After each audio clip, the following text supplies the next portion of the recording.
안녕하십니까. 자, 오늘은요, 15번 50견에 대한 설명을 드리겠습니다. 어깨에 관한 질환 중에서 제일 복잡하고 가장 많은 임상에서 여러분들이 힘들어 하시는 과정이고, 또 관리를 해주거나 또 치료를 해도 효과가 잘 나타나지 않아서 고객과 또 여러분들이 서로 마음적으로 제일 고통을 받는 질환 중에 하나가 오십견입니다. 오십견이라는 질환은 고객 또한 많은 에너지를 쏟는 과정에 있어야 되고, 여러분 스스로도 좀 더 많은 그 고통의 시간을 공유할 수 있는 마음을 가지셔야 됩니다. 우리 인체는요, 통증이 오게 되면 바로 회복기로 들어가지 않습니다. 통증은 항상 통증기와 동결기와 그 다음에 해빙기를 거치게 되어 있죠.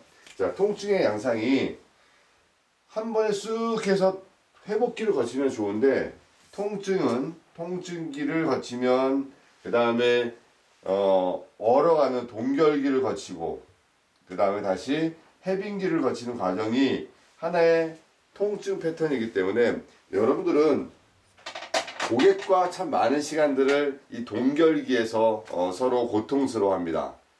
원장님, 저는 지금 또는 여기서 지금 뭐 3개월을 받았는데 왜 증상이 똑같습니까? 제가 받은 이 통증 관리가 제대로 받고 있는 겁니까? 또는 다른 곳에서 관리받는 거랑 왜 여기는 틀립니까? 랑 많은 류의 여러분들의 자존심을 건드리기도 하고 고통스러운 질문들을 줍니다. 그러나 질환 자체는 공식과 패턴이 있습니다. 그래서 그 패턴과 공식을 제대로 이해해서 고객한테 설명을 정확하게 해서 고객 스스로가 치유의 시간과 기간을 충분히 버틸 수 있는 마음과 자연치유적인 요소의 운동법이 병행될 수 있도록 도와주셔야 됩니다. 어깨의 증상은요, 극상근, 극하근, 소원근, 견갑, 하근이 주 증상의 통증을 이루고요.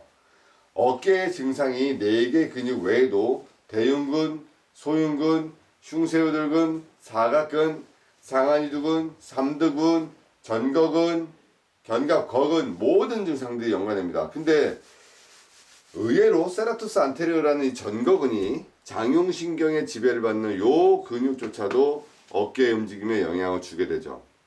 그리고 뒤에 있는 천층 근육인 승모근부터 해서도 전반적인 영향을 주게 됩니다. 여러분들이 생각하는 우리의 이 통증을 케어하는 마음과 이 포인트를 한번 정확하게 한번 짚어보기 위해서 제가 설명을 드리고자 합니다. 견갑하근을 치료할 수 있는 키포인트 근육, 50견을 치료할 수 있는 키포인트 근육은 견갑하근입니다. 견갑하근의 지배 경락은 심장이 지배합니다. 심경락입니다.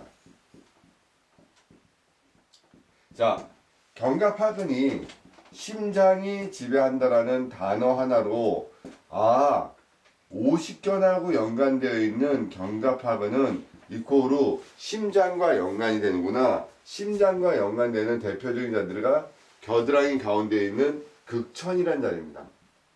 자, 극천이란 자리가 심장과 연관되어 있는 하나의 자리고, 여기는 결국 견갑하근이다 얘기를 하면, 그러면 오십견은 심혈관계 또 심장 쪽의 질환하고도 연관될 수 있는 하나의 포인트가 있을 수 있구나라는 생각을 합니다. 약간 사적인 견해가 들어갑니다. 심장에서 혈액순환이 밑으로 내려가는 거랑 심장에서 위로 올라가는 혈액순환은 어떤 패턴 자체가 틀립니다. 내려간다는 거는 심장에서 피가 자연적으로 흘러간다는 거고, 심장에서 피가 머리로 올라간다는 거는 일정한 양의 펌핑 작용과 어떤 보호해주고 올려주는 작용이 동시에 작용된다는 거죠. 그러니까 심장에서 피가 머리로 올라갈 때 주 역할적 보조 역할을 해주는 것이 양쪽 어깨의 움직임, 두 번째 교근의 움직임입니다. 그러니까 심장의 피가 머리로 올라가기 위해서는 팔에 지대한 영향이 있어야 되는데, 팔의 영향에 움직임에 영향을 주는 여러 근육들 중에서도 견갑하근이 오십견의 그 역할을 하는 근육입니다. 오십견을 치료할 때는 항상 그 얘기하죠. 뜯어서 관리해라. 뜯어라. 그러나 이게 뜯어지는 게 팔이 돌아서 뜯어지지 않으니까 팔이 들어가서 파주듯이 뜯습니다. 오십견을 통해서 여러분들이 많은 그 호소하는 것 중에서 이게 새벽에 통증이 심합니다. 새벽에 통증이 심하고 올라가지 않고 그 다음에 쑤시듯이 오고 찌르듯이 옵니다. 병원에 가면 직접적인 주사를 놓거나 또는 시계추 운동이라 그래서 아령 정도 가지고 흔들어주는 펜들럼 엑서사이즈 운동을 시킵니다. 오십견을 풀어주는 가장 근본적인 테크닉은요, 전신의 혈액순환을 시키는 거죠. 그리고 그 관절에 굳어있는 범위, ROM, 레인지 오브 모션 관절 가동 범위를 늘려주면, 그 늘어나는 것만큼 편해지는 게 아니라 늘어난 것만큼 뇌로 통증의 양이 올라오게 됩니다. 그래서 충분하게 그 부위를 따뜻하게 마사지를 해주고 따뜻하게 풀어주면서 그 증상이 전신으로 올라갈 수 있는 그 기본적인 걸 차단을 시켜줘야 됩니다. 오십견을요, 내가 저 사람의 어깨를 좋아질 수 있는 하나의 진정한 패턴이 무언가를 봅니다. 하나하나 가장 중요한 근육도 살펴보면 소흉근이라는 근육이 있습니다. 대흉근 안에 있는 심층 근육입니다. 이 소흉근은 오구돌기와, 그러니까 오구돌기 또는 오해돌기, 코라코이드 프로세스라는 곳에서 늑골에 붙어 있습니다. 그 밑으로는 상완신경이 흘러가서 팔로 내려가고 혈관이 심장으로 지나가는 하나의 길목이기도 합니다. 그래서 나이가 들면 뼈가 그대로인데 근육과 인대가 오그라들거나 쪼그라들면 심장으로 들어가는 혈관 자체가 압박이 와서 심근경색에 영향을 주기도 하는 근육이죠. 오십견에 진짜 영향을 주는 근육을 자꾸 따지다 보면 한도 끝도 없지만 일단은 소흉근이라는 근육도 여러분들이 생각을 해봐야 될 근육이죠. 자, 견갑 하반을 이해했습니다. 그리고 직접적인 어깨랑 연관된 삼각근도 한번 생각해 봐야 됩니다. 또는 저 뒤에 있는 극하근이라는 근육도 생각합니다. 우리가 어깨가 아파서 잠을 못 잤다, 불해지었던 끈을 혼자 풀지 못한다고 얘기할 때는 극하근을 컨트롤합니다. 그리고 수저질, 빗질, 또 이 손이 머리로 올라가는 동작이 안 될 때는 극상근을 해결합니다. 어깨에서 일어나는 모든 그 근본적인 통증의 원인 자체는 극상근입니다. 그러나 우리가 치료라고 하는 단어가 들어가게 되면 어깨 뒤에 있는 소원근을 컨트롤합니다. 소원근에는 애과신경과 요골신경이 나옵니다. 그래서 소원근을 풀어서 그 흐름이 충분히 갈 수 있도록 여러분들이 잡아주셔야 됩니다. 소원근은요, 생각보다 좀 높은 위치에 있고 거기에서 얇게 신경이 내려오는데 정상적인 사람들의 소원근은 전부 다 얇습니다. 왜? 운동을 특별하게 하지 않는 사람은. 그래서 여러분들이 소원근을 촉진을 잘 못합니다. 팔페이션을 잘 못해서 제가 여러분들과 실기할 때 소원근을 풀어주는 패턴을 상당히 많이 연습을 시키기도 하죠. 자, 오십견이 왔습니다. 고객이 오셨습니다. 자, 이제 이 사람이 현재 앓고 있는 질환인 기왕력의 어떤 질환들 또는 현재 불편한 상황을 체크합니다. 어깨를 움직였더니 ROM도 안 되고 또 어깨 때문에 밤에 통증이 심하게 온다고 합니다. 그래서 여러 곳을 가서 치료도 받고 또 물리치료도 받고 마사지도 받고 침치료도 받았다고 합니다.